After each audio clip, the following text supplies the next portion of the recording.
Good morning, 9:20 a.m., 7/15/2017. I blackened their faces, but this is the step monster, aka stepdaughter, my husband's second child. I just wanted to point this out. She must approve of prostitution because she's dressing up like she might. Oh, I don't approve of it, but I'm gonna make some fun of it, have a little fun with it. Have fun with prostitution? That's kind of sick.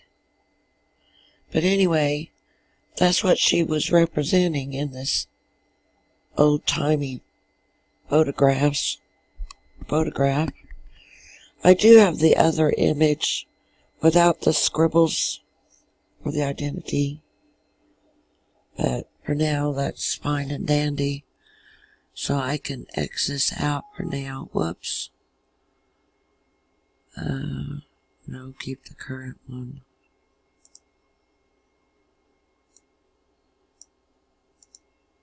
Okay, and I brought that up because I hope this doesn't have a problem loading. Excuse me. Without coughing directly into the mic. I made this a while back. And I'd been going on like this since 95. Face it, my son's raised. He's a grown man. He's got his own home. He's going to be getting married like in, what do you say, in the fall sometime. Maybe September or October. No, I don't know. Anyway, I wish this didn't have to load. But I figured it was appropriate, especially in light of her seeming to condone prostitution, unless she's like, well, I'm okay with it as long as my husband doesn't engage in it with anybody but me, or I'm okay with it as long as I don't have to pay. Well, my husband's happened to pay for something there's no evidence of him doing. That's like buying a pair of shoes and having to leave the store without them. You paid for them. The charge for it's on your credit card. But where are the new shoes? You have nothing. Okay? So her mere implication when she said she had sex with her dad 2,100 times, 2 to 3 times a day, and didn't report it at any time during 2 years. She was left home alone in the home often with 3 working phones, okay? Basement, ground floor, and upstairs where the bedrooms and a second bathroom was. Alright? He even bought her therapy out of pocket. I don't mean bought, I mean paid for. Because he couldn't get any help. Our thought on it at the time was she comes from these people who get several forms of public assistance amongst them. Alright? She was seemingly comfortable with them, knew how it worked. Maybe she'd have to get to know the individual workers because she didn't know them like she may have known the ones up there in Iowa. But that's okay, that's no big deal. She was outgoing enough that she could be friendly if she applied herself. Alright, but he ended up paying for it out of pocket. What kind of rapist does that? I run across not one person with answers.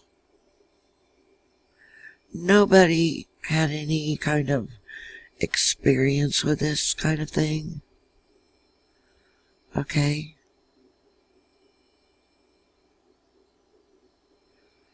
She didn't try to run off. She didn't try to kill me, or kill it. She tried to kill me, and she didn't try to kill him.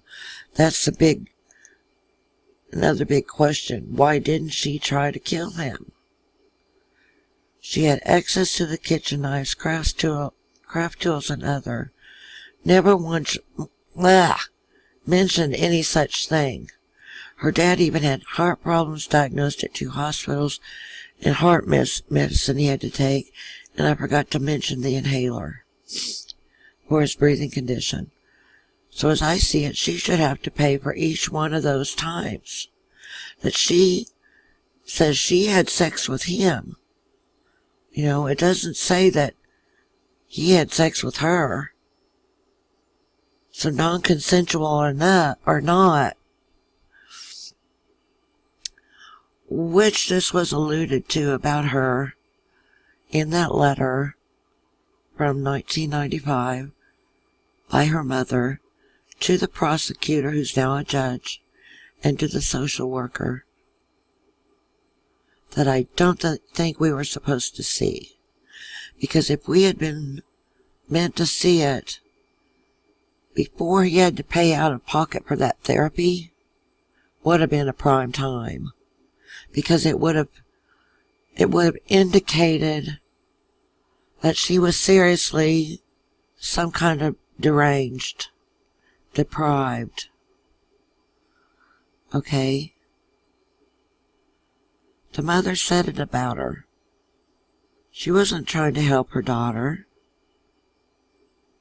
She mentioned straight out there were 2 or 3. I'm thinking there were 3, but I always lean on the 2. And those are when their pastor found her masturbating on the floor, and my mind always takes it to Sunday school. Pastor, floor, Sunday school. Whether it was their home or not, I have no idea. Same thing, it's still sacrilege. You know, if it's in the pastor's home, that's like, what do they call them, parsonage? Okay? That's still ground that has sanctity. Alright? And when she groped him, groped his privates, molested him, okay? And there was supposedly another incident when she was 6 or 7, which she herself did tell us about. Excuse me again. But the family dropped it, so I'm not sure what's up with that. But the thing is with that, if she can report a rape when she's 6 or 7 years old, why, when her age nearly doubles, is she not capable of doing the same kind of report? Hello?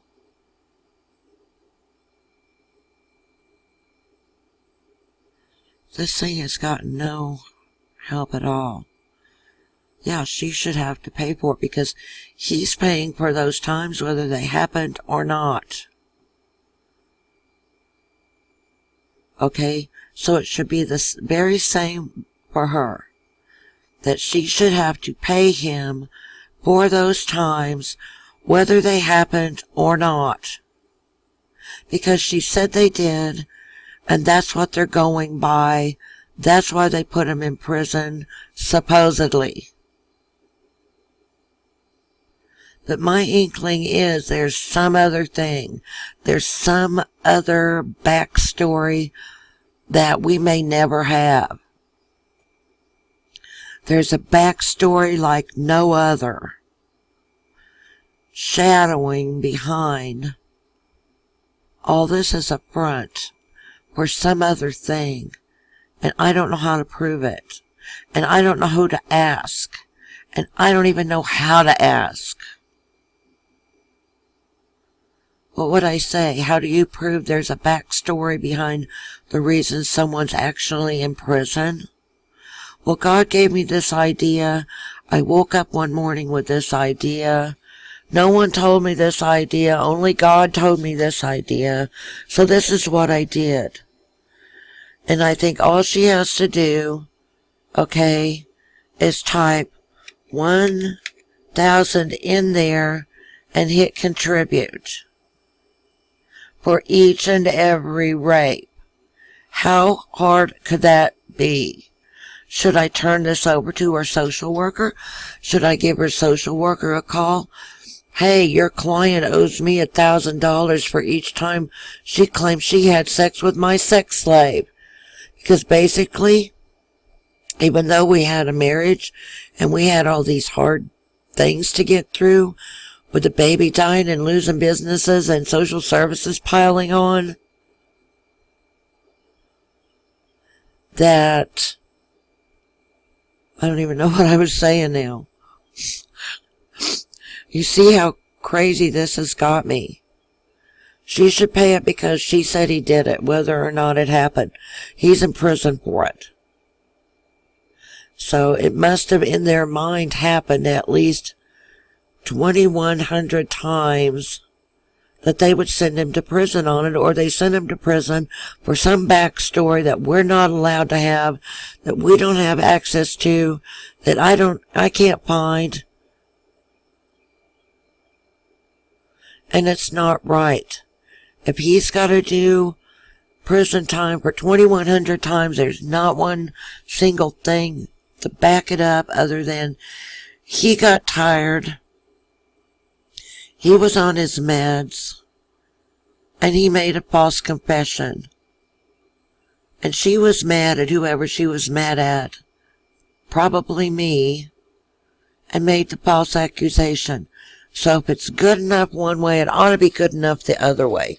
If he's going to have to pay it for the 2,100 times, which he is, then she should have to pay it too, because she said she did it and he's my sex slave. Oh, I know what I was going to say.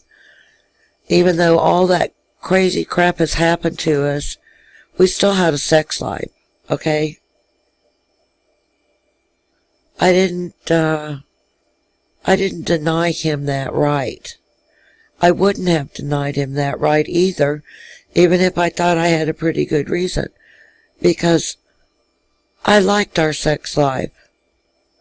I was probably more in love with our sex life than anybody could possibly imagine, because I've got a strict set of morals, and I've had guys come along and try to take me from John Myers.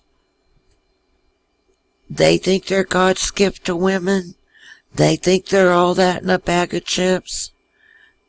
They think that they should be worth it, but I don't agree, because I have this set of morals, and I've kept these morals except for a handful of times, okay, over nearly 25 years. Alright? I'm not going to sit here and tell you I didn't, because, hey, he even told me once, you're human and I understand that. You have needs. If you have needs to fulfill, then please don't blame not getting your needs fulfilled on me and never have your needs fulfilled again, because that's kind of like mental cruelty. I'd been a slave to this marriage. He didn't want me to also be that kind of slave, although that's what I'm kind of calling him in this whole thing, because of her, that if he did it with her these 2,100 times, she got to pay for it, because that sexual slavery, he was on his meds, he had a lot of issues going on, not only then at the time, but with his PTSD, and then she should have to pay it just as much as he's happened to pay it. That's life. And she condones it. I showed you the picture at the front, or she wouldn't be making a little joke out of it. Like, ha ha, this is fun and games. It's not fun and games to some people, lady. It's a living. That's how they make their living. It's not cute. Thanks for listening. Share, like, subscribe.